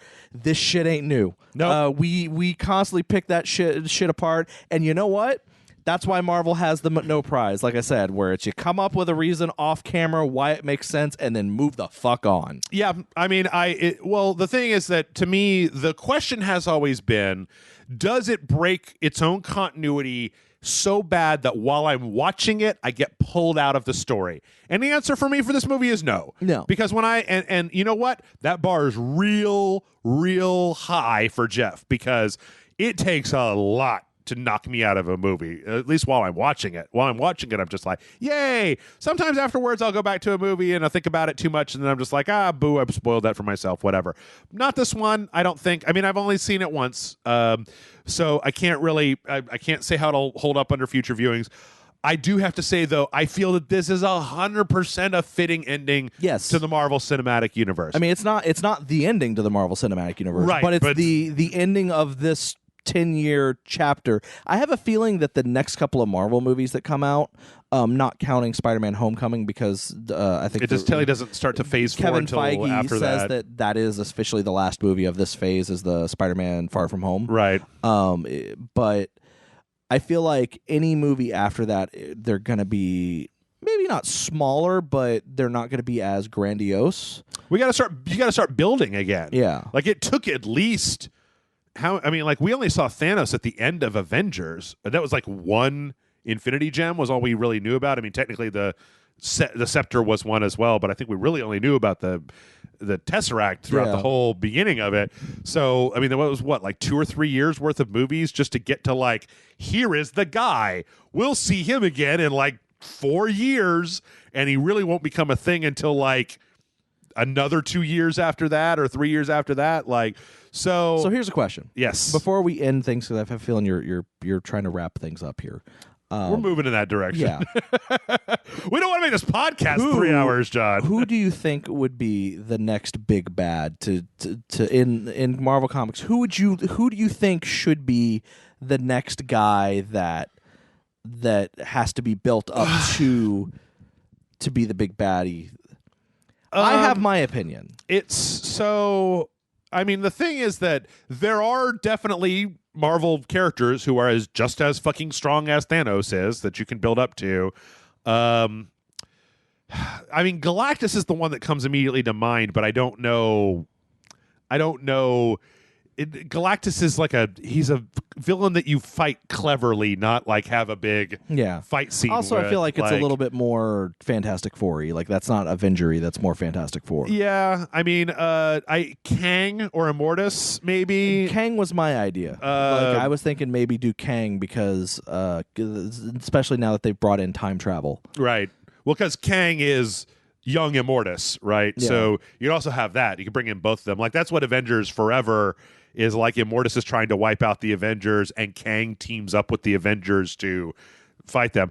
I think if you've got the rights back to it, you could do Secret Invasion. You could do Kree Skrull, because you brought in Skrulls now, right? Yeah, so, Skrulls were in Captain were in Marvel. Captain Marvel. So you can either do Secret Invasion with the Skrulls taking over. That has a real big fight scene at the end where, like, and that's also interesting, would maybe work over a number of different movies, because the whole point of the Secret Invasion is that some heroes have been replaced by Skrull infiltrators that have been on Earth for a long time, like long infiltrating as these heroes, some of which like don't even know they're Skrulls. Like in that story, Captain Marvel is still one of the guy Captain Marvels, but like he doesn't even know that he's a Skrull, and then he's like, he's a Kree hero, and he's then a Manchurian candidate. Finds out that he's a Skrull. So you could do that. I think that would totally work. I think also you could probably do Kree Skrull War, right? You've got Skrulls and you've got I feel like they kind of already touched on that a little bit in Captain Marvel. Did they? Maybe. Okay. If you really wanted to do, like, it also depends on if they're going to be bringing in, because what the next new property that they're bringing in is like with the Immortals. Yeah, the Eternals. The Eternals. There we go. And they want it to kind of be like space Game of Thrones almost. Because I start wondering, you've got a new Captain America to establish. I mean, they're probably going to bring somebody in to be Iron Man, right? I mean, whether it's the lady in the comics or... Well, so here's an interesting thing you could also do. Yeah. Or at least close to it. They're so close to having a Young Avengers movie. Because Ant-Man's daughter has already been aged up. She could become Stature. Right. You could say the kid who... because in the comic in Young Avengers, Kang the Conqueror's younger self becomes Iron Lad.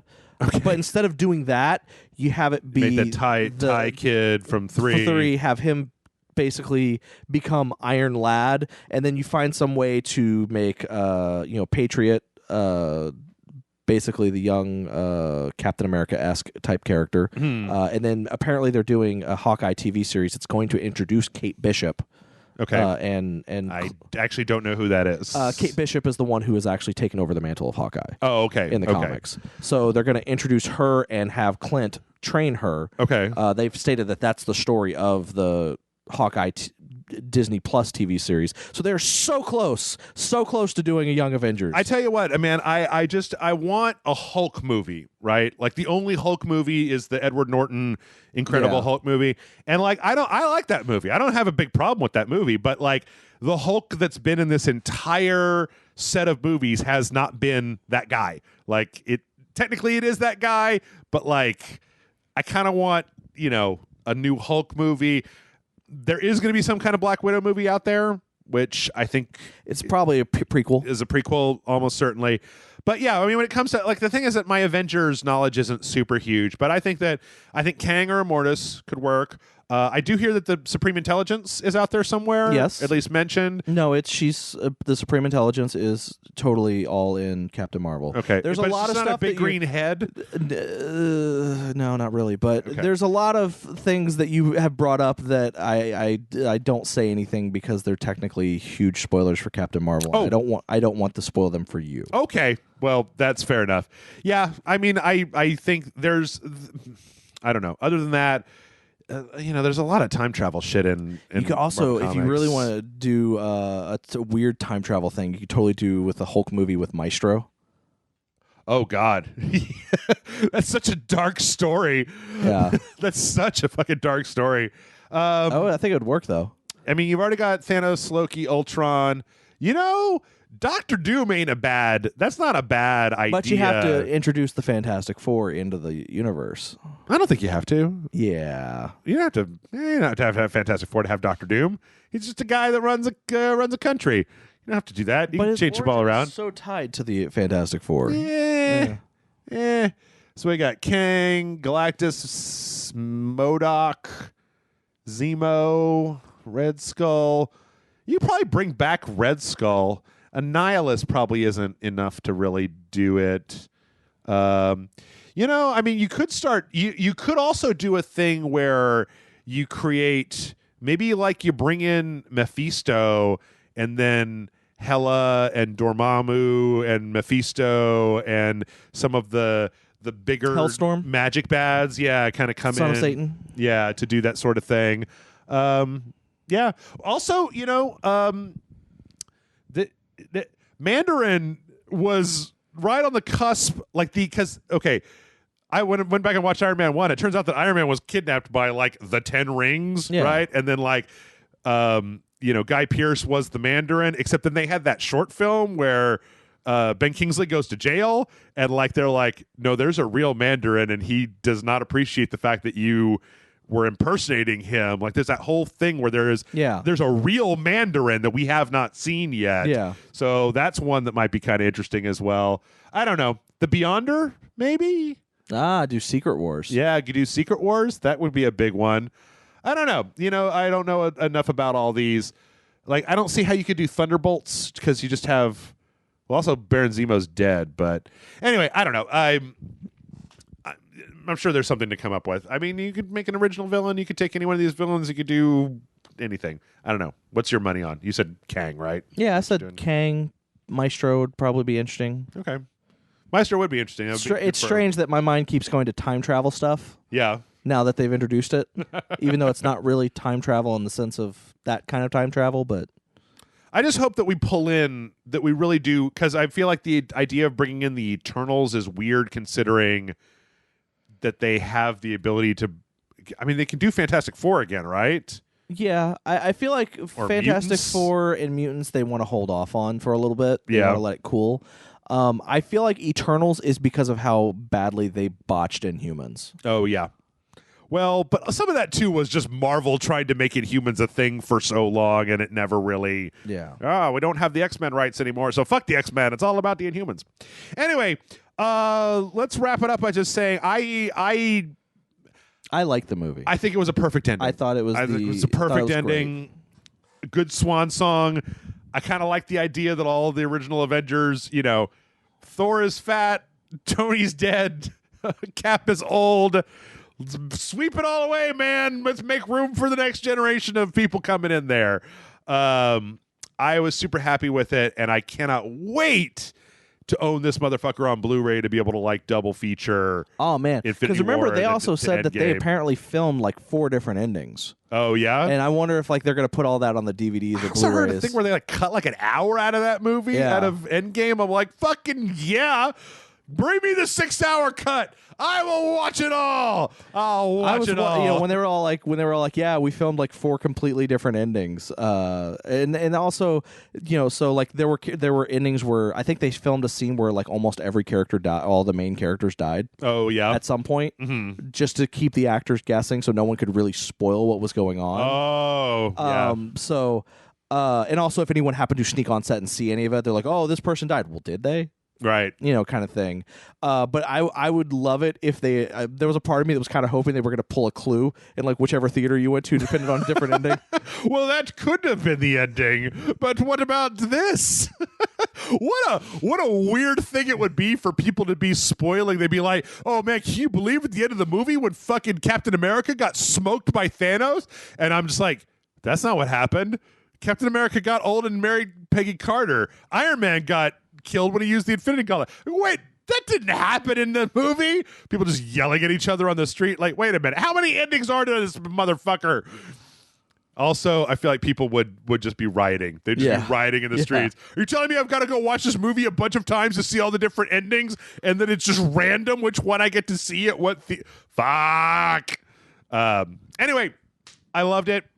I can't wait to see what they do next. I think they've done a really good job of both giving a satisfying ending to all of this stuff. And John, I was 30 when this shit started, and I'm 40 now, and I'm happy. I'm happy with the results of what's happened here. Like, I have not been disappointed at all. A plus plus plus plus plus. Yeah, it may not be a perfect movie, yeah, but no, it was great. I loved it. Yep.